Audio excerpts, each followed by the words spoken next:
My name is Kris Gethin, and what I aim to bring to you is inspiration, motivation from clients, everything that will allow you to evolve as a human being. Well, hello everyone. This is Kris Gethin here, and you are listening to the Knowledge and Mileage podcast. Here we are on Transformation Tuesday.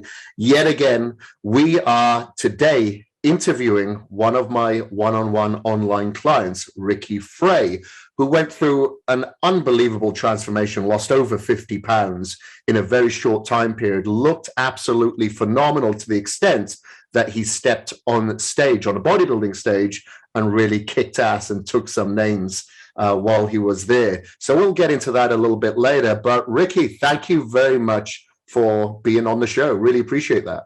Yeah, absolutely. It's happy you reached out. So it's obviously been an absolute pleasure to train you during the last, over a year now, about a year and a half.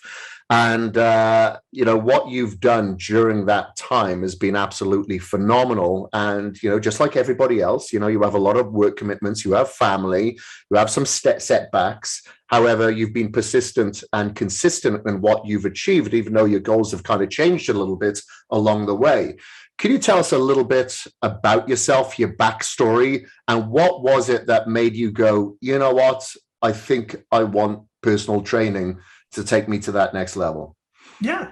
I grew up being an athlete, like most any normal, boy from like the age of 8, 9 years old. I want to play baseball. I want to play basketball. I want to play soccer. I played soccer at a really, really high level into like the Olympic development program. Left school early, kind of lost my way, ran with the wrong crowd. Ended up going back to school kind of late and playing more soccer at the university level,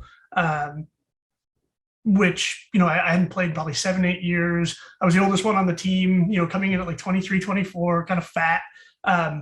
Quickly got back in shape, all of the cardiovascular work you do playing that sport. But once I left school, just kind of lost my way a little bit in terms of fitness. Woke up one day and I just kind of looked at myself and I was like, man, I do not like the way that I look. I don't like the way that I feel. I had picked up a couple of injuries. I had a couple of knee surgeries. It's like, this isn't me, right? Like I had had a kid, got a divorce, ended up in a great relationship. But to me, I wasn't holding up like my end of the bargain of someone's investing in me. I need to set a good example for my kid. I don't want to be one of these people that's, 35 and they're out of breath going upstairs. You take 8 steps and get to the top. You're like, whoa, and that was Mount Everest. So, I followed you since probably your editor days at bodybuilding.com with like the first hardcore trainer. Yeah, that's like 12 years ago. Yeah. And I remember when it first dropped and, some of the platforms there and just, kind of being a fan. And I was like, you know what? It's just time to bite the bullet, invest in myself, invest back in my health, and therefore, my kids' future health by setting those examples, really being able to learn the things that I need to learn to get back to kind of where I was as an athlete and in shape and not only looking good, but more importantly, as I get older, feeling good, right? Yeah. Okay. All right. Well, I'm just going to give people a visual perspective here because I'm sure people are thinking, oh, okay, well, ex-soccer player, you can't be that far out of shape.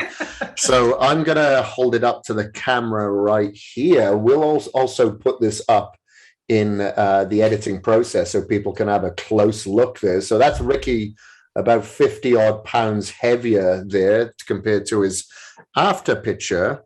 There's the side picture there, the profile. And here we have the back picture. It's funny, people always say, yeah, you can stick your gut out. You can't fake the back picture, can you? You can't fake love handles like that. No, it's impossible. And then let's go straight to another back shot.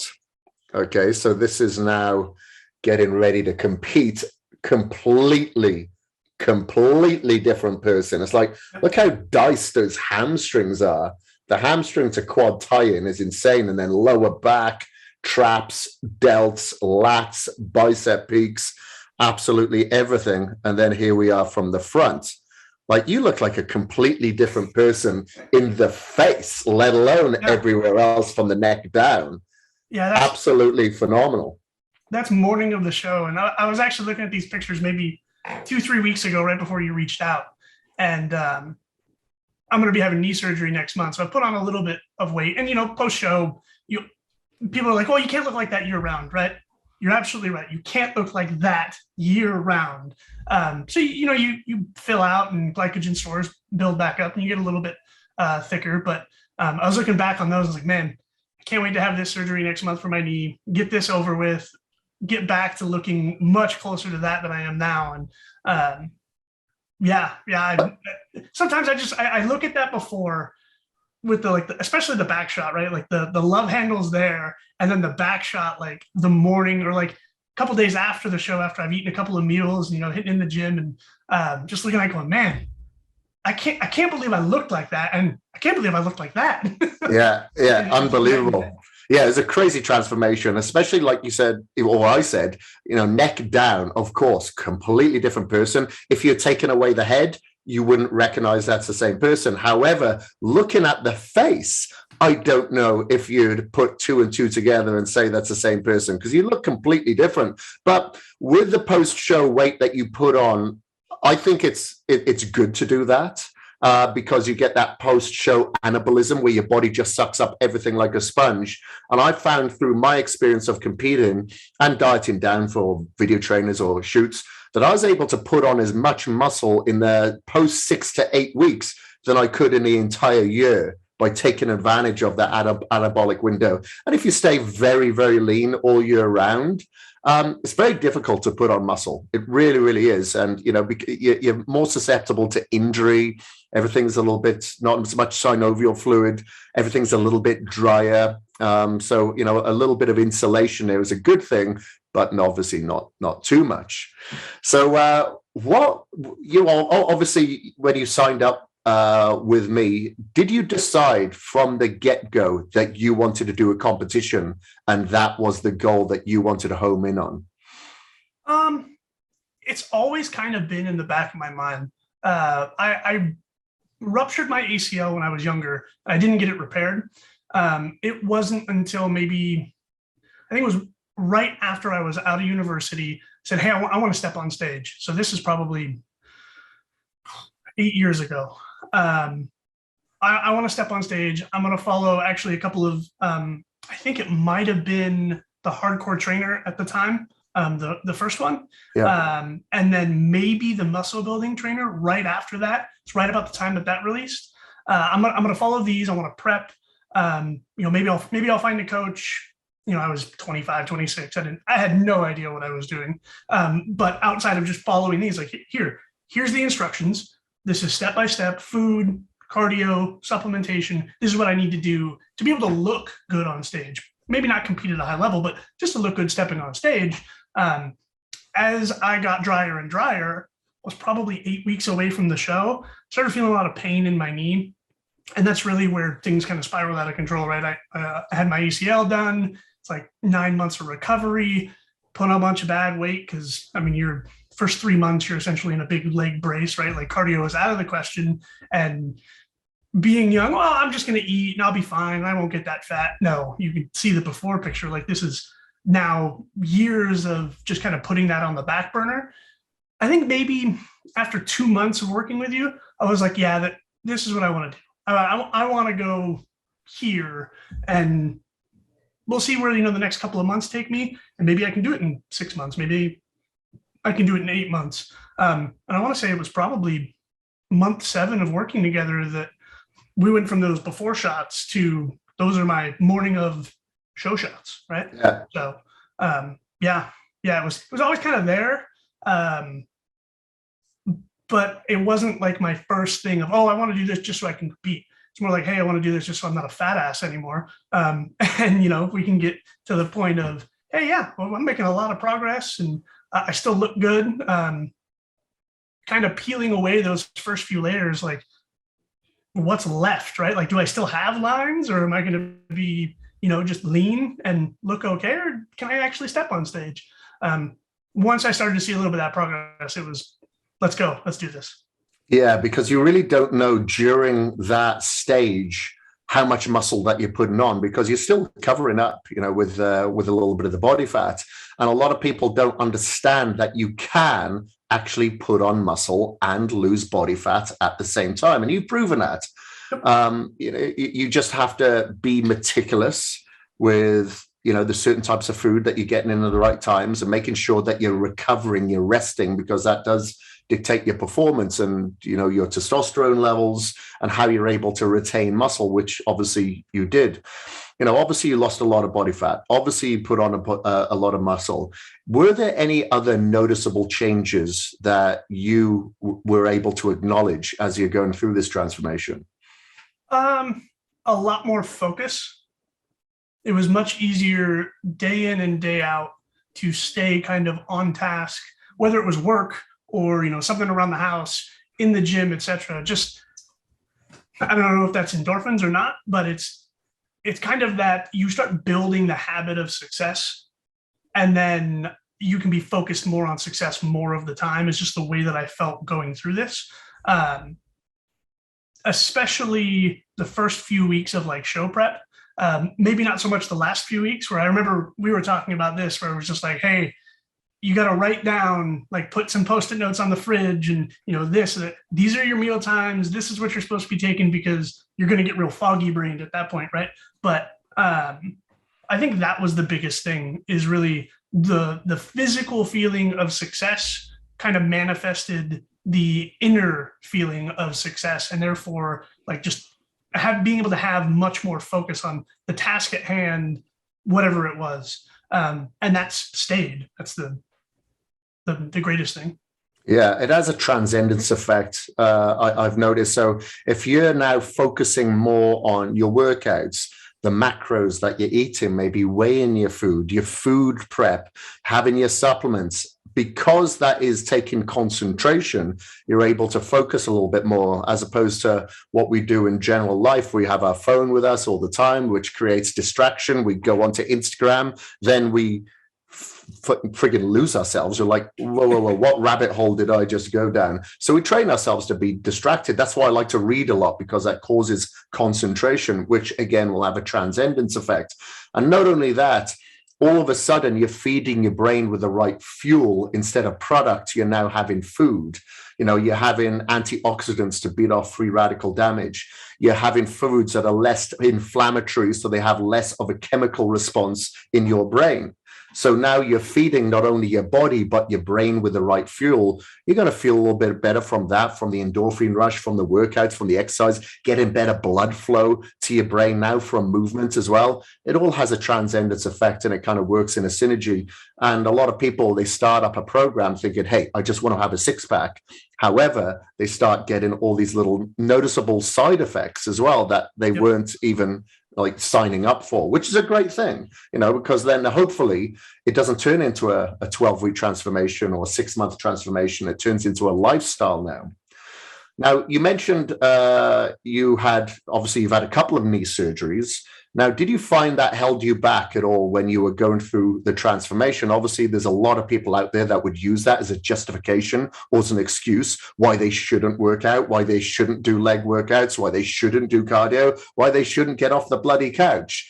How did you overcome that? I actually made it a point of emphasis. Like, this isn't good. This is something that I have. This is part of me. I'm going to take this and use it as something that I have to overcome from day one, right? Like, I'm going back in, like I said, next month I'm going back in to do some cleanup work on the same knee.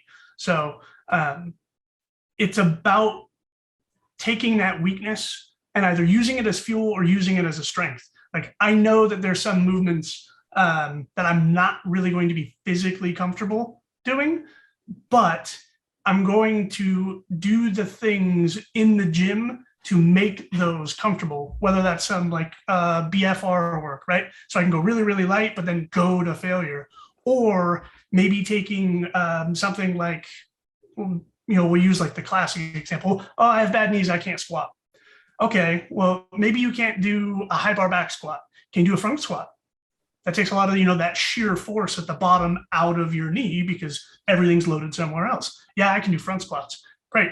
We're going to do front squats. We're going to hit a squat. We're going to find a way to do this around this injury rather than let it be something that defines me. And, kind of like you said with the after shots there, like, I think one of the biggest things that helped me on stage was having the separation between that outer part of my hamstring and the outer part of the sweep of my quad, which was a lot of that like narrow stance work that a lot of people, they're like, well, I can't do that because I have bad knees.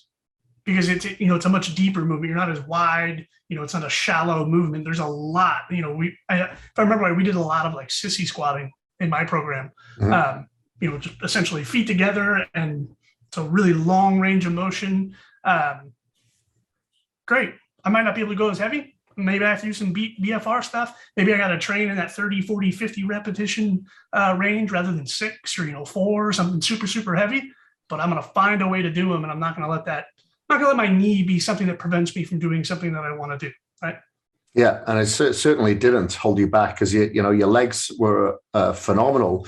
And, that's the thing. I think a lot of people think that you have to train within that 6 to 12 rep range. And if you can't, then how are you going to build muscle? At the end of the day, the muscle only knows failure. It only knows the signal of trauma, which will allow it to grow. Those satellite signals tell you this is traumatic. We have to come back next week stronger, bigger, denser in order to take this load. And sometimes that comes from myofibrillar hypertrophy. Sometimes it's sarcoplasmic with higher reps, higher intensity, like you said, principles such as the BFR band. And it's definitely the mind-muscle connection and the mental attitude. You just got to have a positive mental attitude, what you believe you can achieve. And you've been able to do that. Now, with your work and your commitments as being a father, how were you able to navigate everything else other than your training and your cardio? What about your meals, your supplementation, your meal prep, carrying your meals with you, making sure that you're having 6 meals a day? Prioritization, right? That's the thing. And I think one of the things you always say is either if you fail to prepare to fail, right? Like if that's the choice that you're going to make a better choice. Be prepared. If that means Sunday that I have to cook for 3-4 hours to, especially during show prep, to make sure that Monday through Friday, if something comes up for my work, I manage a team of 12 people. So at any point of the day, somebody can call me, hey, this is broken. Hey, this customer's on fire. Hey, this is coming up. And I have to get on a call. I need the ability to be flexible to a point, but stay on program. Right. Especially as we did show prep, right? Like you get into those last 6-8 weeks, 1-2 meals in a single week, that can derail a lot of progress, right? Like it resets you 2-3 days. And I remember having this conversation with some of my friends, like, hey, why can't you just go out once? Because it stops my progress for 2 days, 3 days.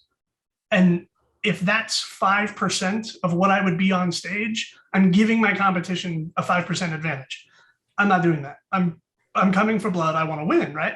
So, being able to balance work that way by having like my food prepared, being able to incorporate my kid into some of the stuff. Hey, buddy, let's go for a walk, even though it's pouring down rain. I live near Seattle, Washington. So, it rains here 9-10 months out of the year. And hey, put on your rain jacket. We're going to go for a 20-minute walk.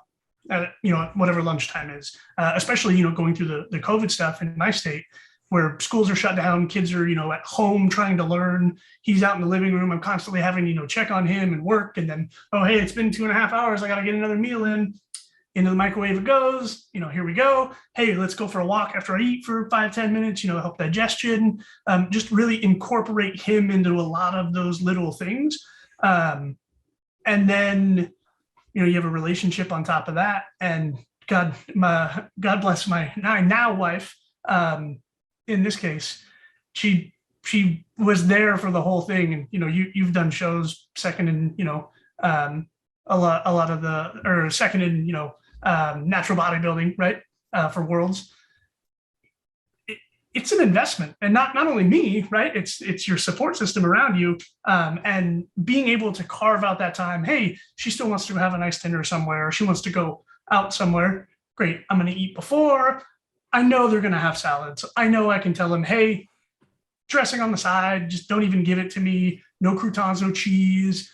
I'm going to eat this. Bring me some lemon, bring me some lime, and maybe a little bit of vinegar. That's all I need. On the salad, she can have a really nice meal. We're still going to have a great time. Bring some of the, the travel packs for hydrocharge or something in a glass. If she wants to have a glass of wine or a cocktail or something. And you find these ways to make these things work. And it's not hard. You just have to put a little bit of thought into it, right? Be prepared. Like, just think ahead, and you can do everything that you've ever done. Granted, sometimes you might have to take a nap during the day because, there's a bunch of chaos and, you're running out of energy, you're getting real low, but, you just find a way to make it work. Yeah, that's right. And I think a lot of people think that it's way too hard. Of course, not everybody has to weigh every single meal for the rest of their lives. They don't have to train for hours a day in the gym. I get that question all the time. How many hours a day do you train? I'm like 45 minutes, 4 to 5 times a week. It's not a big commitment. It's just quality preparation, as you mentioned, and just thinking through things beforehand, as opposed to getting surprised at that particular time. Like, you're stuck in traffic, you don't have any food. Well, you should have food with you, or at least a protein shake and maybe some oats. You've got to be prepared. Speaking of which, did you have any cravings whilst going through the transformation? And did you have to resort to things like isolate or casein just to help quench your cravings at all? Some people use hydrocharge. Everyone's different. I like to eat. I can eat a lot of food in high volume. Like, when we were working on putting on a little bit of mass, maybe like 24 weeks out from the show. Yeah. We quickly got up to like 4,000 calories, right? Of clean food. And a lot of people are like, well, I could eat 4,000 calories. Yeah, you could eat a pizza. It's not that hard to do, right? But if you want to eat 4,000 calories of chicken, turkey, salmon, rice, sweet potato, it's a lot of volume, right? So I didn't really get cravings per se. I didn't feel satiated at sometimes though, right? Where I'm like, man, I'm just still hungry. I could eat more of this. Because your metabolism's going through the roof at that stage. Exactly. And I kind of took a two-pronged approach.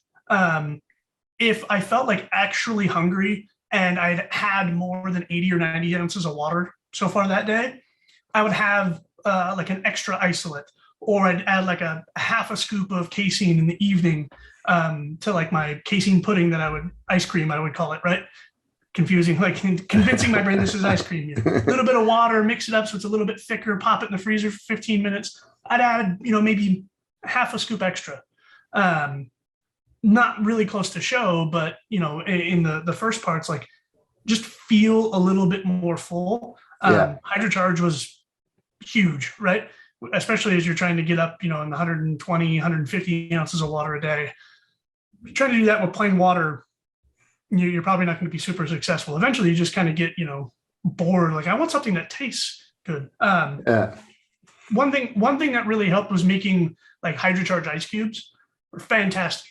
Take those, you can add them into like a little bit of sparkling water, and it just kind of dissolves as it comes along, right? It gets super, super cold. And just like I said before, much like about the preparation and thinking things through, get creative. There's ways to use the same thing. They say there's more than one way to skin a cat, right? Like, you can use casein, you can use isolate, you can use hydrocharge in a plethora of ways. Go do that. And you're using the same ingredient, you're staying on schedule, but you're getting variety throughout your day.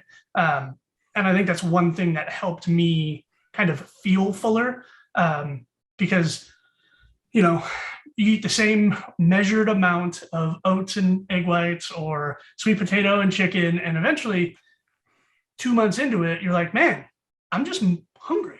I ate it all, but I just want more. Like, there's food that I want, and how do I stop this feeling, right? I'm gonna add a bunch of water. Maybe I'm gonna add some more greens because, they're calorically negative essentially. and maybe I'm going to add a little bit more protein. Always protein, never for me. If I sniff, like a white rice or something, my body just, I'm going to add it right in. So it was always, hey, I want to do more repair when I rest. I'm going to add a little bit of protein here or there, just to make sure that I'm ready to go for the next day. And it makes me feel fuller. Yeah, there's no doubt about it. And, speaking of which, with the hydrocharge, I just love to have, like, in the evening. So it's never during the day. In the evening, I'm the same. I'm pretty hungry. So I'll always have, like, hydrocharge with carbonated water. I'll have sparkling water. And I'm like, that seems to satisfy me so I can at least go to bed and go to sleep.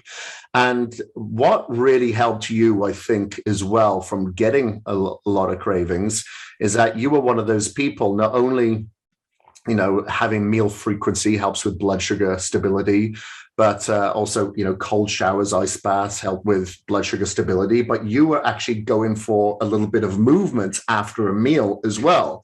That can help with blood sugar stability. So all those things prevent the crashes of blood sugar, which, can turn into a cravings to a lot of people. And I noticed with a lot of clients as well, if they are craving a lot of savory things, so something that's salty, chances are they're lacking in sleep.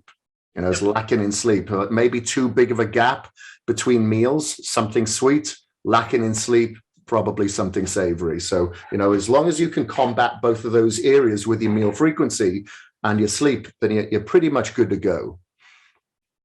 Now, obviously, you've done my video trainers. So I want to ask this. What is the difference then for you in particular? Everyone's got a different opinion, I'm sure, for having one-on-one training with me online as opposed to watching a video trainer of me online and following that program? There's really two things that stand out. Flexibility, to be able to make some of the modifications that are needed. And that kind of rolls into the second thing, which is personalization, right? There are things, we can talk about my knee, right? That I have to find, a different way to do what I'm trying to do to get the result that I want, right? I always think back to, like, the 4 weeks to shred. Your first day in the gym, you tear your lat. You don't tell anybody. Now I got to work around this. I'm gonna have to wear shirts. I can't let the production crew know. Like, that story, anytime I get to tell people about you, is always one of the first ones that I tell. We're like, I don't think you understand, like, how dedicated you have to be to this, and not necessarily in that, like, well, I'm just going to bulldoze my way through, right? But, like, doing it in an intelligent way. That personalization and the flexibility of working with you directly and being able to give you the feedback, rely on your experience and expertise to say, you were just giving the sweet and savory example of sleep versus meal frequency, right? Like, that's not something that you or you read about unless you have the experience to back it up, right? That personalization really helped me and is the thing that's kind of kept me coming back, right? We see all the time people have a lot of success with just the online trainers, but if you want to, like, really dial in and not only quickly, but have a long-lasting transformation, like you said, going to a lifestyle, that's the thing that the personalization has done for me. Being able to learn just a lot of those little things specific to me to be able to keep moving forward. Right. And just having that accountability, because, like, for sure, the video trainers do provide knowledge. They do provide accountability through the community, but not obviously accountability to me personally, I guess. Well, you can if you're watching the videos every single day. And we've seen tremendous transformations from people that have just followed those programs exclusively.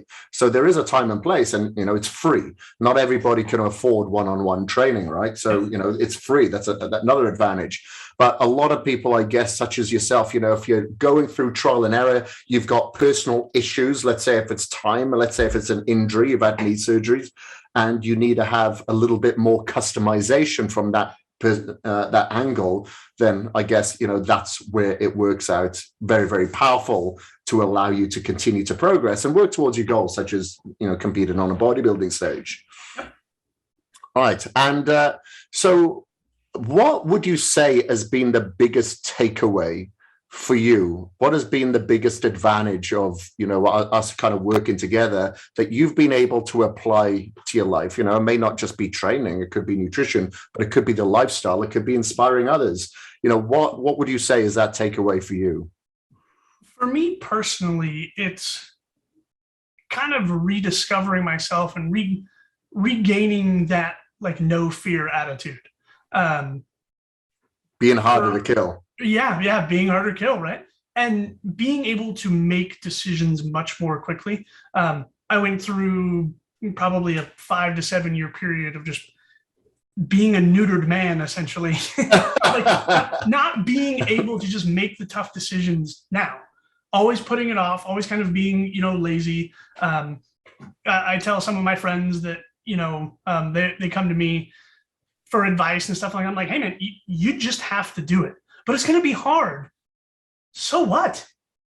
Oh shit. It's going to be hard now. It's going to be hard tomorrow. It's going to be hard in a week. It's going to be hard in a year. Do you want to waste that year, or do you want to do it now? And it's going to be harder the longer you leave it. Yeah. And in a lot of cases, like the longer you let whatever issue it is fester, it's just going to become a bigger problem. Right. And I think that's one of the things that, my wife has said now is that you're not afraid of anything, which helps me because, for a lot of women, that's much more attractive. Like you're not afraid of anything. You're going to go do whatever you need to do to make sure that everything is okay, whether that's money, whether that's job, whether that's fitness, whether that's raising the kid, taking care of problems for him, whether it's, school or, around the neighborhood or whatever, like you're just there. Right. And that's how I was.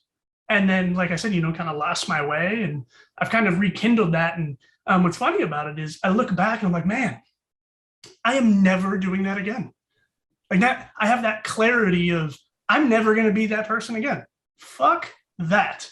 Like every time I think about that, or I feel like I'm becoming complacent, right? Like, no, I got to get up, I got to move, I got to do something. Maybe even as something as simple as like, I'm going to go for a 20-minute walk.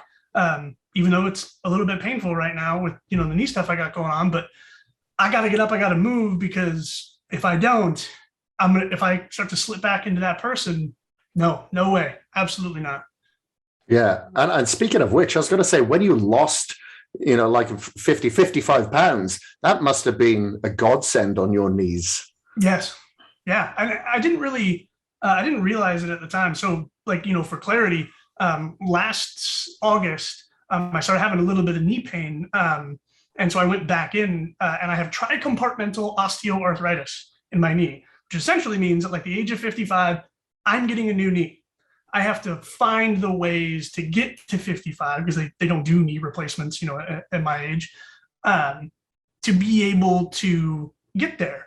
So I have to be really careful with, a lot of my training, and, and this is where that personalization comes in, right? Like just have to do the very specific things that I need to do with what I got going on to be able to get to where I want to go. So being able to drop that weight, I went from almost 225. I'm only 5'7". I was not a sexy 225, right? Like, so being able to go from there down to like my show weight, and then kind of normalize in that, 175, 180 range, felt great. Like just being able, I play a lot of softball, you can kind of see in the background there, the softball bags up top. Our team won our state championship this year. To be able to run, I'm 34 and a half now. I run with the kids that are, 20, 21, and they're like, oh, old guy's trying to stretch this into a double. And I'm like, yeah, I'm going to be standing up on second, and your throw's going to be halfway there because I'm not as fat as I was, man. Like I have speed again.